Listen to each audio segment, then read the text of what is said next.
Mick Schumacher will be the reserve driver for Mercedes in 2023. This is after the driver parted ways with Ferrari. The Italian manufacturer announced 23-year-old Schumacher's departure and said it was comfortable and by mutual agreement. This is after Schumacher spent 4 years with Ferrari. Join us as we look at Schumacher's new adventures with Mercedes and also explore his avenues back to an F1 racing seat. First, Schumacher, Ferrari, and now Mercedes. In 2019, Schumacher joined the Ferrari Driver Academy. 2 years later, he was driving for Haas in Formula 1. Haas is Ferrari's partner team, but he was dropped for Nico Hulkenberg in the next season. By that time, Mercedes had shown an interest, and it was quickly revealed that Schumacher would join an F1 giant and follow in his father's footsteps. Schumacher said he was thrilled to be the reserve driver for the Mercedes-AMG Petronas F1 team. He added that he is completely committed to giving it his all and attempting to contribute to the team's performance in this incredibly professional and competitive environment. He's taking his jump to Mercedes as a brand new start and is both excited and grateful to Toto Wolff, the team principal, and everybody else at Mercedes for the trust they put in him.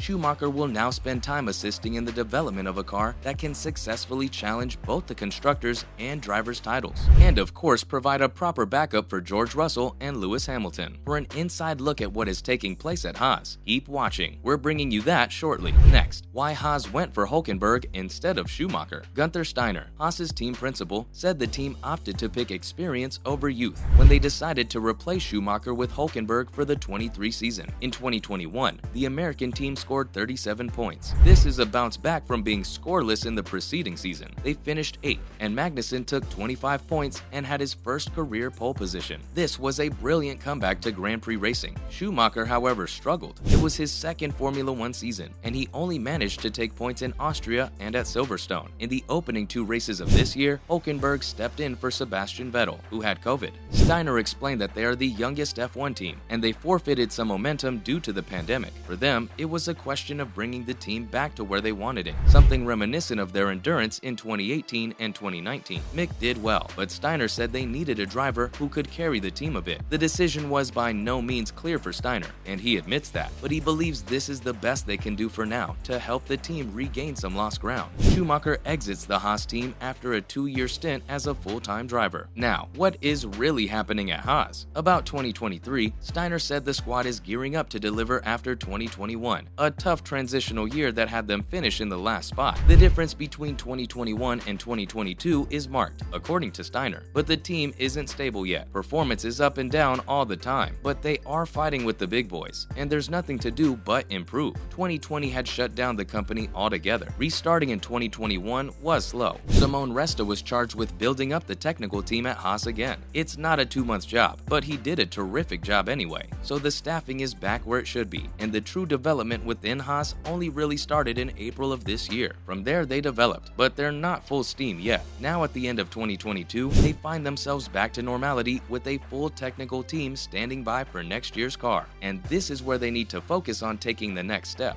He added that they'll make the wind tunnel gains they were aiming for, and he hopes they do a better job than the other teams. He remains cautiously confident and optimistic that this change in drivers and the fact that the team is now coming together as a well-oiled unit will make all the difference in the season to come. One of Toto's philosophies is that we learn most when we lose. To see how he applies that at Mercedes, keep watching. It's coming up in a moment. Meanwhile, Wolff said the Mercedes role will help to get Schumacher back into an F1 seat when they announced that the 23-year-old Schumacher will be joining Mercedes in 2023. Toto Wolff said this is Schumacher's opportunity to reassess himself. He spoke shortly before the announcement to the Grid podcast and added that he liked Mick and the whole Schumacher family. He has a lot of respect for the way the Schumachers raised their kids with this incredibly famous name, and he firmly believes Mick deserves a proper chance. Mick has won a Formula 2 title, something that isn't easy in anyone's book. Many things can go against a driver in their first few years in F1. Wolff added that F1 is brutal. Having a year off, similar to Daniel Ricciardo and Red Bull, creates the necessary space to do a personal inventory and reassessment, and consequently come out of the driving hiatus with a better headspace. At that point, Mick should have no problem finding a racing seat. Wolff also made it clear that he absolutely believes Schumacher has the talent to be a huge success in Formula 1. His junior career is ultra impressive, and this is all the proof that's needed. Mick's personality always impressed Wolff. The two met for the first time in Hockenheim. Mick wins in the European F3, and the F2 didn't just appear from nowhere. They were born from talent, and this is what Mercedes now wants to develop. Also, Wolff believes we learn the most when we lose. By joining Mercedes, the young Mick is tracing his father's career. Schumacher Sr. came out of retirement to drive for Mercedes for 3 years, between 2010 and 2012. When Michael joined Mercedes in 2013 as a shareholder, his path crossed Wolff's for the first time. But Toto Wolff has no interest in making a father-son comparison. Wolff says everyone is different. Comparing father and son would do neither of them any justice, nor would commenting on their characters. All that's necessary to know, according to Wolff, is that Mick is an intelligent youngster who was born to hold a steering wheel. Mercedes has also revealed that they have renamed a road that leads to the campus in Brackley to pay homage to the late world champion Niki Lauda. He was the non-executive chairman of the Mercedes team from 2012 until his death. Before renaming the road, Mercedes received permission from local authorities and of course Lauda's family, but the announcement has now been made. The road will from now on be called Lauda Drive. Meanwhile, Wolff has declared that Mercedes will be back in 2023. Keep watching. And many were reminiscing about Lauda's sterling career at the unveiling. The new road sign was unveiled by CEO and team principal Toto Wolff before a gathering of dignitaries and team members. He described the event as a true honor, and he commented how great it was to see so many members together to watch the reveal. Lauda probably wouldn't have wanted the team to make a fuss, he said, but he would have been really proud to have the road bear his name. Everyone saw it as a privilege to work with Lauda, and Wolff said it was a great honor to also be able to call him a best friend. Lauda contributed unfathomably to Mercedes' success, and Wolff calls him a great sparring partner, a fantastic non-executive chairman, and a dear friend who is missed dearly by everyone. Wolff then added he wished Lauda was still here. As chairman, many new questions have come up, and Lauda was the man who could figure out all the answers. And then he added there were even more questions he would have liked to ask the champ last year. But, said Wolff, Lauda's legacy was alive in so many different aspects of the sport, and knowing that many people will be driving down Lauda Drive in years to come is a suitable honor. During his career, Lauda won 3 world championships. He raced for Brabham, Ferrari, and McLaren, and later became one of the principal figures to achieve the kind of success they did when the turbo hybrid era began in 2014. This included going all in to convince Lewis Hamilton to come over and join the team from McLaren. Now, Wolff declares Mercedes will be back in 2023. In no uncertain terms, Wolff has sent a message to his rivals just before the winter break and the start of the season in 2023. He says Mercedes will be back to their best in the coming season. This after 2022 proved to be a roller coaster campaign with the new technical regulations in Formula One. The team went into 2022 as the reigning constructors champs for the 8th time, but their W13 package was troubled. This had them slip in behind both Ferrari and Red Bull in the pecking order, and it prompted too many experiments and head scratching. They went through an intense development period and then managed to return to the top of the podium with a Brazilian 1-2 result, but they then had a challenging weekend in Abu Dhabi again, suffering all kinds of tire and straight line speed woes that largely killed any gains they had made. Wolff said, following George Russell's quiet slip to P5 and Lewis Hamilton's late retirement, they were still the quickest behind Ferrari and Red Bull. One broke down and one ran out of tires, which was a perfect summary of the entire season. He said they cooked the tires within a few laps. They attacked well, and the car seemed to be behaving well too. And then, for some reason, the right front gave in. That could possibly have been predicted. And finally, the post-mortem of Mercedes 2022 continues. Everybody on the team knew Abu Dhabi was going to be hard on the car. Brazil, however, was simply spectacular, from the green light to the checkered flag. So at least Mercedes ticked the race win box. It was also not as if 2022 was completely without progress for the team. They pushed really hard, and despite issues, the engine came along really well. Chassis-wise, there were fewer than ideal moments, probably more bad than good, but then the good ones were spectacular, and Brazil was the fuel in their 2023 fire. This, folks, is all looking to be a great career move for Mick Schumacher. He's in good hands, and if he takes the time, 2023 could be a brand new start for the young driver. And with all that, that's a wrap for this video. Remember to like and share the video, subscribe to the channel, and hit the notification bell so you know when we drop next. Thanks for watching, and we'll see you next time.